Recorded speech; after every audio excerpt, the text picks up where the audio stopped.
პროფესიონალები კომერსანტზე რამაზ გერლიანთან ერთად.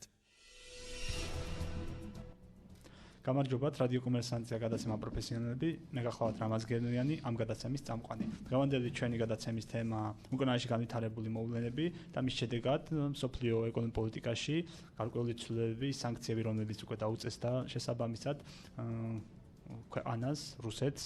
მრავალი ქვეყანა შეუერთდა ამ სანქციებს მოგეხსენებათ, ხოლო ჩვენი დღევანდელი გადაცემის სტუმარი გახლავთ ქალბატონი ქეთევან კრიალაშვილი, თბილისის სახელმწიფო უნივერსიტეტის დოქტორანტი, ეკონომიკური პოლიტიკის ექსპერტთა ცენტრის აღმასრულებელი დირექტორი. მოგესალმებით ქალბატონი ქეთევან კიდევ ერთხელ. მოგესალმებით, მივესალმებით მსმენელებს.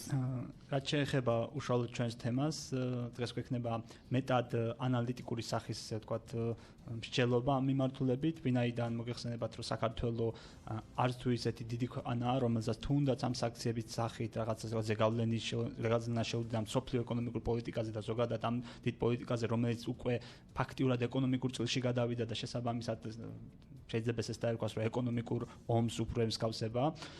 აქედან გამომდინარე, მაგრამ ირიბად ალბათ თანაჩართული უნდა იყოს, ვინაიდან მასზეც საკვირველია როგორც ეს სანქციები, ან სანქციების არარსება, თუნდაც რაღაც გეოპოლიტიკური მდგომარეობის შეცვლას საკვირველია ეკონომიკურად ზეგავლენას მოახდენს. რა თქმა უნდა, საინტერესოა ის ფაქტიც, რომ უკვე დიდი წამყვანი ქვეყნები აცხადებენ რეალურად და თავიდან უკვე გადავიდნენ როგორც იქნა შეშფოთების, ესე ვთქვათ, ზღვარს და კონკრეტულ ნაბიჯებს მიმართეს. მათ შორის ყველაზე აღსანიშნავი ის არის, რომ ამერიკის მეთაურმა უკვე ფაქტობრივად გააკეთა განცხადება, რომ ის მზად არის ევროპას მიაწოდოს ალტერნატიული, ესე ვთქვათ, ენერგორესურსები, მათ შორის საუბარია ბუნებრივ აირზე, გაზზე, რომელიცაც ალბათ 2015 წლის დასაწყისიდან მათივე განცხადებით ესე ვთქვათ დაიწყება, თუმცა ამავდროულად აღსანიშნავია ისიც, რომ უდიდესია ევროპის დამოკიდებულება რუსეთის მიმართ, თუნდაც ამ ენერგორესურსებს და კონკრეტულად თუ ვიტყვით ბუნებრივ აირზე, ის 2013 წლის მონაცემებით მოიხმარდა 193 მილიარდ კუბზე მეტს და საკვირველია ამ შემთხვევაში, როგორც ანალიტიკოს, როგორც ეკონომისტს, ალბათ დაებადება ადამიანს კითხვა, შეძლებს თუ არა თლიანი, ესე ვთქვათ, ამის ჩანაცვლებას ამერიკის შეერთებული შტატები, ან და ნაწილობრივ რა ზეგავლენას მოახდენს, რა თქმა უნდა, ამ მიმართულებით. მოგეხსენებათ, რომ მიმდინარე მოვლენებმა არა მარტო, ესე ვთქვათ, ენერგო, ესე ვთქვათ, რაღაც სანქციებზე მოახდინა ზეგავლენა, არამედ საკვირველია რეიტინგებში შეიტანა გარკვეული ცვლილებები. მთელი ამ პერიოდის განმავლობაში დაზარალდა როგორც ესე ვთქვათ სხვადასხვა მსხვილი, ესე ვთქვათ, ბიზნეს სექტორის წარმომადგენლები, მათ შორის ბირჟებზე, ესე ვთქვათ, მომუშავე ძირითადად აქციების ბაზრებზე მომუშავე ბიზნეს წარმომადგენლები, თუმცა ყველაზე მეტად რეიტინგის ვარდნა და შესაბამისად ინდექსის ვარდნა აღინიშნება მოსკოვში, რა საკვირველია და რა თქმა უნდა რუსულ შესაბამისი კომპანიების აქციებზე, მათ შორის აღსანიშნავია სწორედ ის ენერგომატარებელი, ასე ვთქვათ, კომპანიები, როგორც არის გაზპრომი და სხვანი. ეს უკვე ძალიან ასე ვთქვათ მნიშვნელოვანი ფაქტია იმ მიმართულებით, თუნდაც ფირშმა, რომელიც ესე ვთქვათ გარკვეულწილად ახორციელებს კვლევას იმისა, რომ თუ რაოდენ არის ესე ვთქვათ ქვეყანა რისკ ფაქტორის მატარებელი, მან რეალურად BBB-დან BB+-ი დაუტოვა სადღეისოდ რუსეთს იმისთვის, რომ ის მეტად არასტაბილურ ქვეყანად გამოაცხადა. ეს მიმართულებაც ძალიან საინტერესოა. ჩვენ ალბათ ხშირად გვესმის ანალიტიკოსების ანალიზი მიმართულებით, რომ დაუშვათ თუ საქართველოს გარკვეულწილად ჩაერთვება და უშუალოდ განავრცობს, ესე ვთქვათ, ამ სანქციების საკითხს და ხელისუფლება მიიღებს გადაწყვეტილებას და შეუერთდება ამ საერთაშორისო სანქციებს, ის ალბათ ზეგავლენას მოახდენს გზავნილებზე უპირველეს ყოვლისა. მოგეხსენებათ, ბოლო პერიოდში დათბა ჩვენ ორ ქვეყანას შორის ურთიერთობა, საქართველოს და რუსეთის შორის და ერთ-ერთი, ესე ვთქვათ, სტრატეგიული პარტნიორია ექსპორტის სფეროში, ის რიგით მეოთხე ქვეყანა არის ექსპორტის, ესე ვთქვათ, ნუსხაში,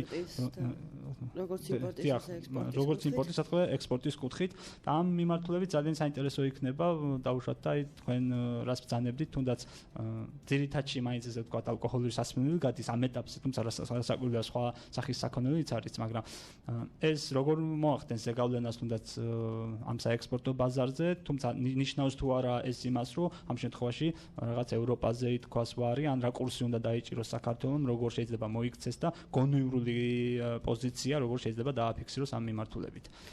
ბატონო რამაზ პირველი ცოტა შორიდან დავიწყებთ, საიდანაც თქვენ თვითონაც გადაცემა დაიწყეთ, ეს არის თვითონ ობამას განცხადება იმასთან დაკავშირებით, რომ ის ევროკავშირი მზად არის ამერიკის შეერთებული შტატები რომ მოახდინოს ევროკავშირის გაზით უზრუნველყოფა და ისაუბრებს იმაზე, რომ ამერიკას დღესდღეობით აქვს იმის საშუალება, რომ ევროპას იმაზე მეტი გაზი მიაწოდოს ვიდრე რუსეთს, ამიტომ ამ კუთხით, რომ ევროპა უზრუნველყოფილი იქნება, ვთქვათ, გაზით, უკვე კითხვის ნიშნებს გარკვეულწილად ამ განცხადებებიდან გამომდინარე არ ბადებს. აქ მეორე საკითხია უკვე რაფასად, რომელიც ალბათ ჯერობით ცნობილი არ არის და მოლაპარაკებების საგანს წარმოადგენს, მაგრამ იმედია და იმედს ვიტოვებთ, რომ თუ ეს რუსეთის სანქციებზე არის ორიენტირებული, ეს ბუნებრივია, რომ ევროპას გაზი არ უნდა გაუძიროს ამგვარმა შემოთავაზებამ. სხვა შემთხვევაში უკვე ევროპა არჩევანის წინაშე დადგება და შესაბამისად თუ სანქციები გვინდა და სანქციებისთვის კეთდება ეს ყველაფერი,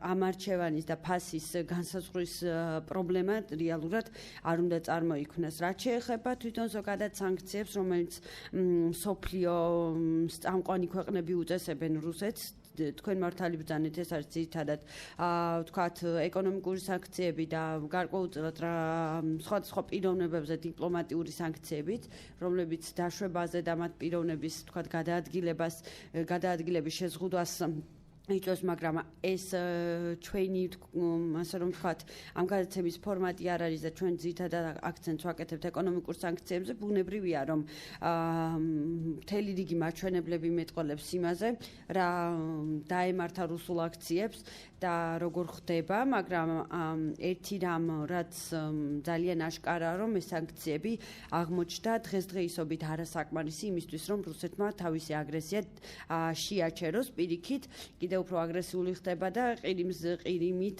არ მთავრდება მისი აგრესიული ქმედებები. შესაბამისად მოლოდინი არის იმისი, სხვა დანარჩენი მსოფლიოსი და იგივე ჩვენი ქვეყნისაც, იმიტომ რომ ჩვენ ვერ ვახდენთ ვერანაირ ზეგავლენას გარკვეულწილად მსოფლიო ეკონომიკურ წესრიგზე და მსოფლიო ეკონომიკურ პოლიტიკაზე.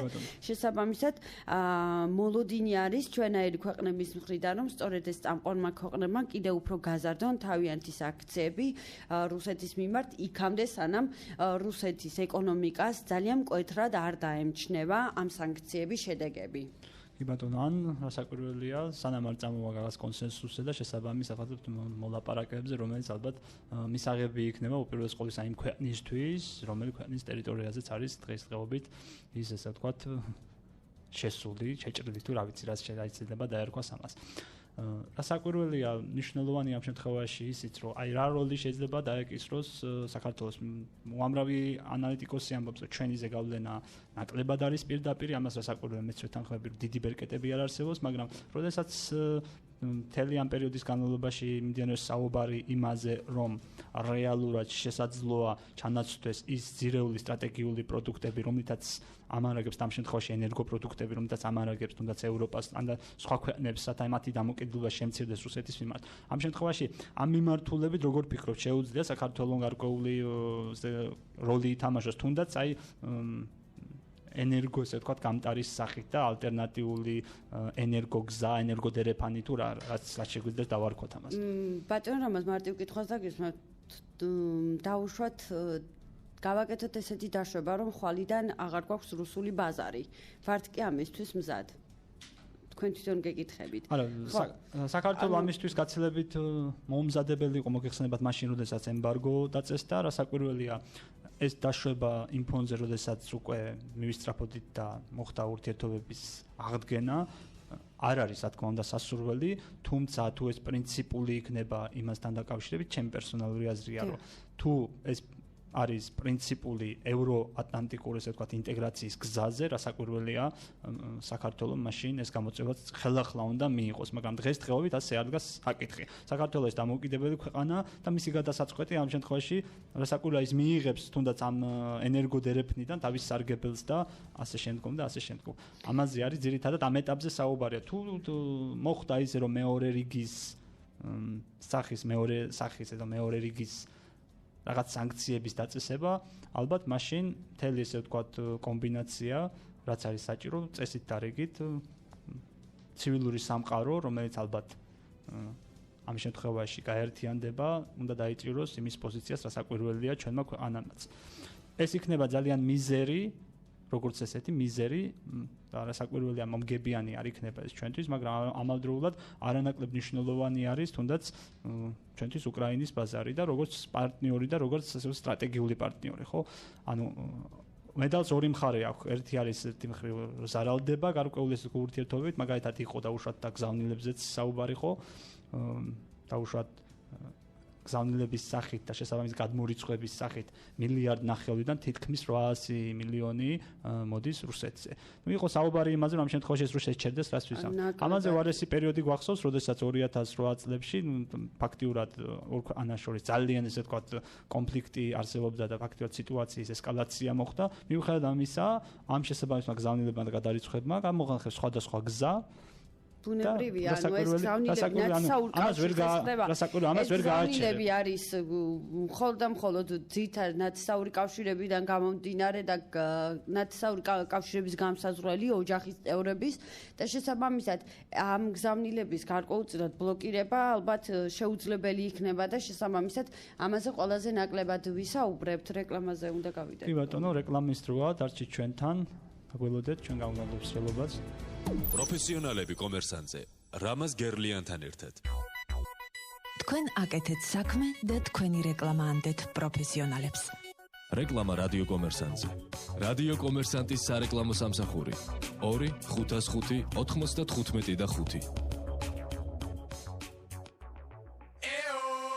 ტექნობუმში მასშტაბური საყოველთაო გათამაშება დაიწყო. მოიგე მილიონი ლარის ტექნიკა, 10 ავტომობილი Mercedes-Benz, 10 ოროთახიანი ბინა თბილისში და სუპერპრიზი 9 მილიონი ლარი. იჩქარე, ჯერ არ ნახული გათამაშება და მოგების ყველაზე მეტი შანსი ტექნობუმში. თქვენ აკეთეთ საქმე და თქვენი რეკლამა ანდეთ პროფესიონალებს. რეკლამა რადიო კომერსანტზე. რადიო კომერსანტის სარეკლამო სამსახური 2 505 95 და 5.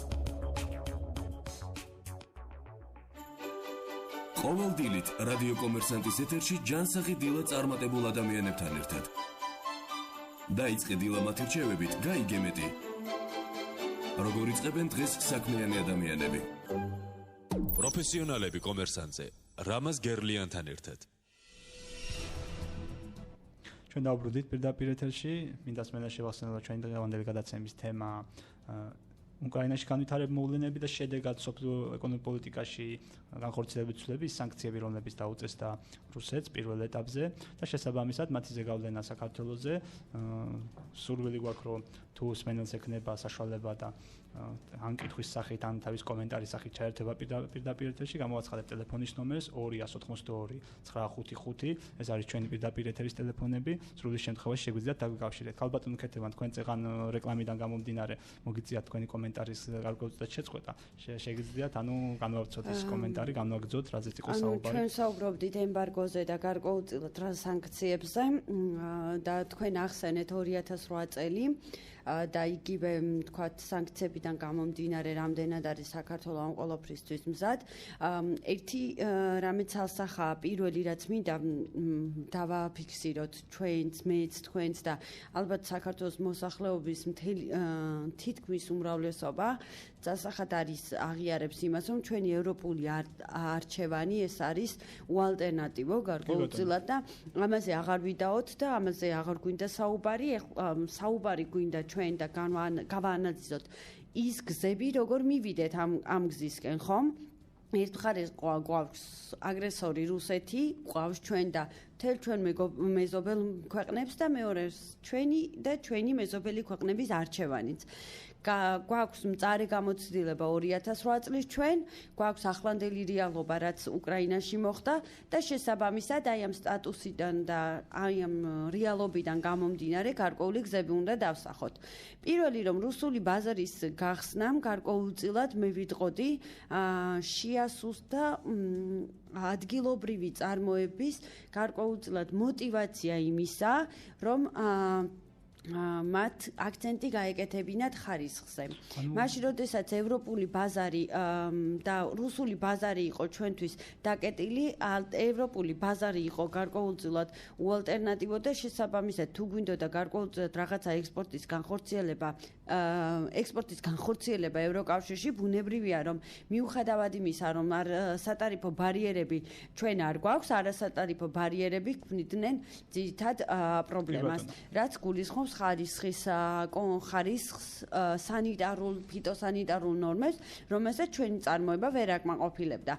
ამის შედეგად მივიღეთ ის, რომ გაიხსნა ჩვენთვის რუსული ბაზარი, რომელსაც ეს ბარიერები არ აქვს და შესაბამისად ადვილად მოხდა ექსპორტის განხორციელება რუსულ ბაზარზე. მაგრამ როგორც კი ჩვენ ალტერნატივას ვირჩევთ ევროკავშირისკენ, ბუნებრივია რომ ქვეყანა ორიენტირებული უნდა გახდეს უკვე, რომ აქცენტები გააკეთოს ექსპორტზე და მოხდეს გარკვეულწილად საექსპორტო პროდუქციის და საექსპორტო პროდუქციის წარმოებლების სტიმულირება. ამაზე უნდა გააკეთდეს აქცენტი და შესაბამისად ამ სტანდარტების დანერგვა უნდა მოხერხდეს. თუმცა სტანდარტების დანერგვა ძალიან დიდ დანახარჯი, მთელი დანახარჯებთან არის დამოკიდებული, იმიტომ რომ ეს მოითხოვს ახალი ტექნოლოგიების შემოტანას, ახალი პროდუქციის და ასე შემდეგ, რომელიც საკმაოდ ძვირი უჯრება დღეს ადგილობრივ წარმოებას და მთელი რიგი კომპანიები აცხადებენ, რომ ამისთვის მზად არ არიან.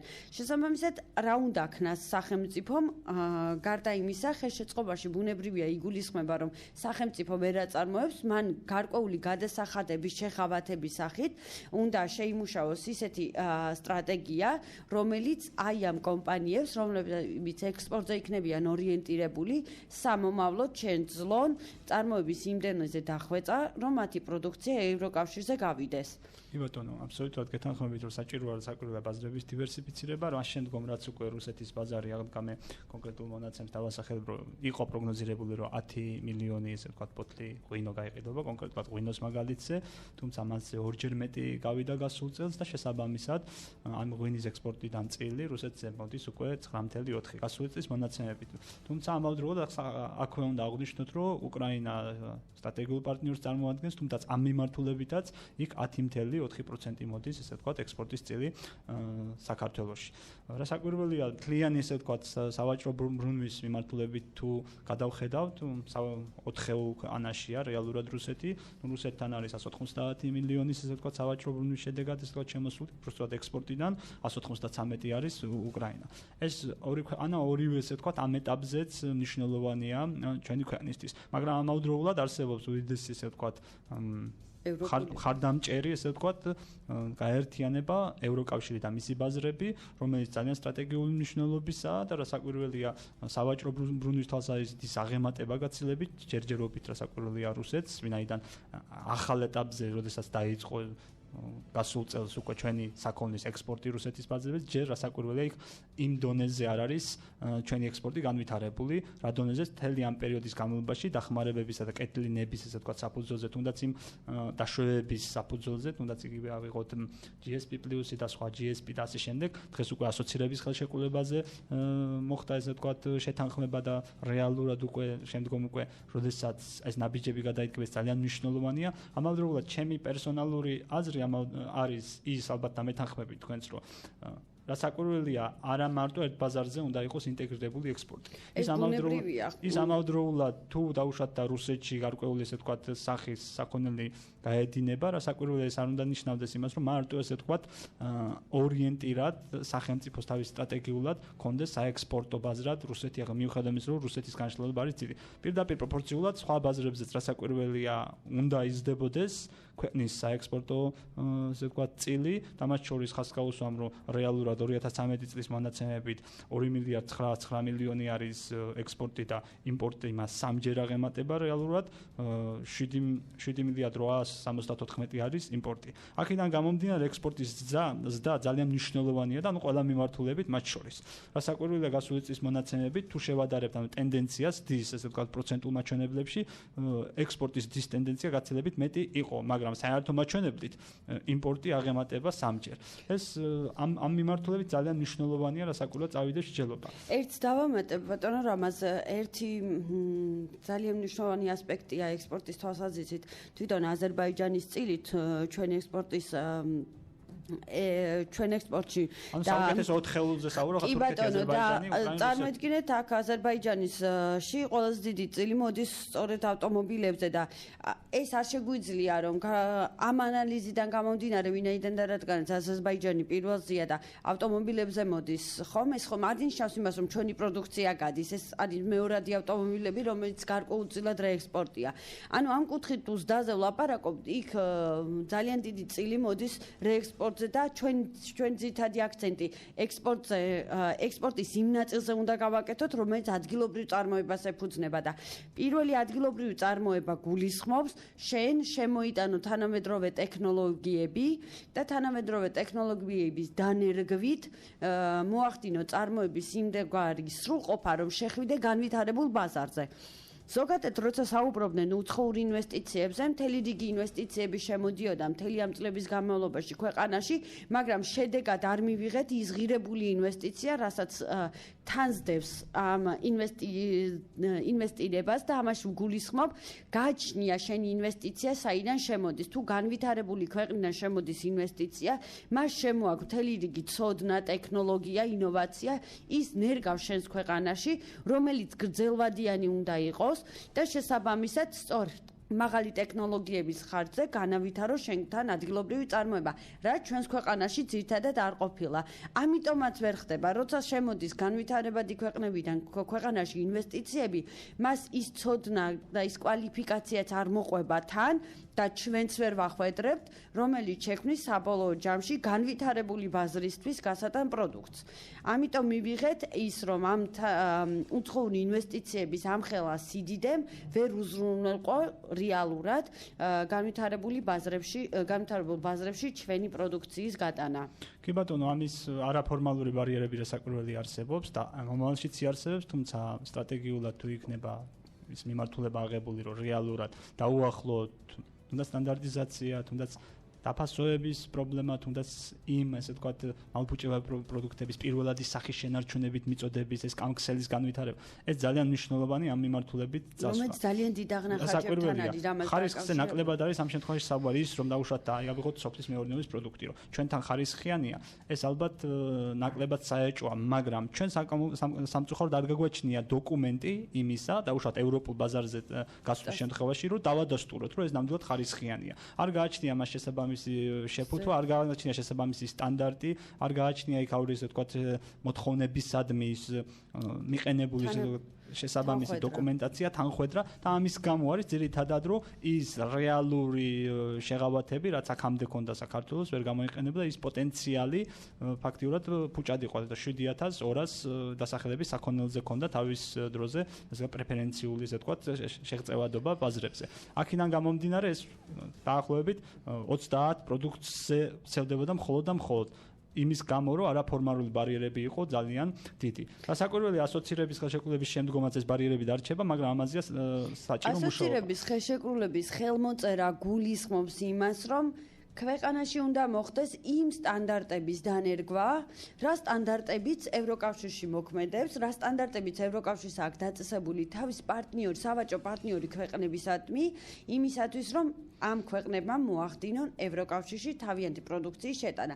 ცალსახად ხელმოწერა ერთი საკითხია და მეორე არის ძირითადი მისი განხორციელება, რომელიც ამ მთელი ამ ხნის განმავლობაში რეალურად არ ხორციელდება. სტანდარტები ქვეყანაში არ არსებობს, არც წარმოების, არც მომსახურების, არანაირი ჩვენ გქონდა კიდევაც შეთავაზება გარკვეულწილად, როგორ უნდა მოხდეს ამ სტანდარტის არა მარტო დანერგვა, არამედ მისი თვითონ წარმოებლისგან მოთხოვნაც კი, რომ თავის წარმოებაში იყოს ეს სტანდარტები და მთელი სტიმულირება როგორ უნდა მოახერხოს სახელმწიფომ იმისათვის რომ წარმოებელი იყოს ორიენტირებული იმისკენ რომ მოახდინოს დანერგვა. ამიტომ თუ სტანდარტები არ იმქნება ქვეყანაში შესაბამისობაში და არ იწარმოება ამ სტანდარტის შესაბამისად, ცალსახად მხოლოდ დარჩება ასოცირების ხელშეკრულება ხელმოწერილი, როცა მოეწერება და ეს იქნება დოკუმენტი, რომელიც მთელი რიგ დოკუმენტებთან ერთად, რომელიც აქამდე ქონია, იგივე GSP ახსენით GSP+, იქნება მხოლოდ დოკუმენტის სახით და მის რეალობაში რეალური პოტენციალი ვერ იქნება გამოყენებული. ბუნებრივია. კი ბატონო, ჩვენი გადაცემა დასასრულს უახლოვდება, მანამდე ალბათ დასკვნის სახით შეგვიძლია ვთქვათ ის, რომ პირველეს ყოვლისა არ შეიძლება ერთის მხრივ დაისვა საკითხი ისე, ან დაუშვათ რომელიღაცა, ასე ვთქვათ, გაერთიანების, დაუშვათ ევროპის ბაზარი მხოლოდ, ან დაუშვათ და უკრაინა, ან დაუშვათ და მხოლოდ რუსეთი.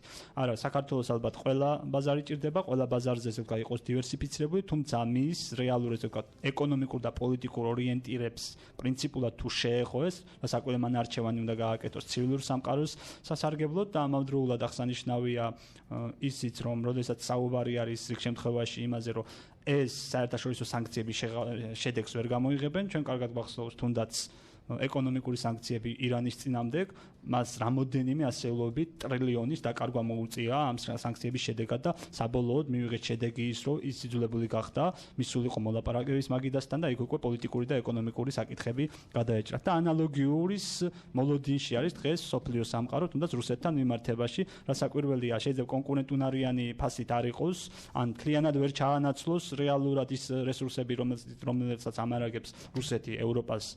მაგრამ ეს იყოს მნიშვნელოვანი ბერკეტი იმისთვის, თუ მისი ესე ვთქვათ გარკვეულწილად ჩანაცვლება მოხდება, რათა რუსეთმა კიდევ ერთხელ გადახედოს თავის პოლიტიკას. ხო არ დასცენდით ალბათ მოკეთება. დავამატებ, ჩვენი ორგანიზაცია ეკონომიკური პოლიტიკის ექსპერტთა ცენტრი უერთდება სამოქალაქო საზოგადოების ინიციატივას და ჩვენც ნამდვილად ვირჩევთ ევროპას. მადლობა რომ იყავით ჩვენთან. მადლობთ, კარგად ბრძანდებოდეთ მოვალ შეხვედრამდე. პროფესიონალები კომერსანტზე რამაზ გერლიანთან ერთად. თქვენ აკეთეთ საქმე და თქვენი რეკლამა ანდეთ პროფესიონალებს. რეკლამა რადიო კომერსანტზე. რადიო კომერსანტის სარეკლამო სამსახური 2 505 95 და 5. ჯერ არ გაქვთ iPhone-ი, ესე იგი ჯერ არ გაქვთ საშუალება ეკონტაქტოთ საყვარელ ადამიანებს საზღვრებსა და ტარიფების გარეშე. მოითხოვეთ iPhone-ის შეძენისას iPhone Plus-ში FaceTime, iMessage აქტივაცია და ესაუბრეთ მილიონობით ადამიანს მსოფლიოს ნებისმიერ წერტილში სრულიად უფასოდ. უფრო მეტიც გაუგზავნეთ ფოტო, ვიდეო და გაუზიარეთ ემოცია. პირველად საქართველოში თქვენ შეგიძლიათ შეარჩიოთ ბრონირებული დამცავი და იყოთ მშვიდად, რადგან თქვენი iPhone-ი საიმედოდაა დაცული. და ეს ყველაფერი არ არის. iPhone Plus-ში შეძენისას შეგიძლიათ დაასხვიოთ თქვენი iPhone-ი სულ რაღაც 5 წუთში. გაატარეთ მთელი წელი არხეინად. მოქმედებს უპროცენტო და სწრაფი განვადება. დეტალებისთვის დაგვიკავშირდით 219 60 60. iPhone Plus-ი, თქვენი კომფორტის გარანტი. იცით თუ არა რომ Gazette Financials საქართველოში ბიზნეს ლიდერების 80% კითხულობს. კითხველთა 60% ინგლისურს სრულყოფილად ფლობს. 80% დასაქმებულია. აქედან ნახევარზემეთს მენეჯერის პოზიცია უჭირავს და Gazette-ს ბიზნესისთვის საჭირო ინფორმაციის მისაღებად ეცნობა. დაუკავშირდით საქართველოს ყველაზე მდიდარ აუდიტორიას. რეკლამა Financials-ში 202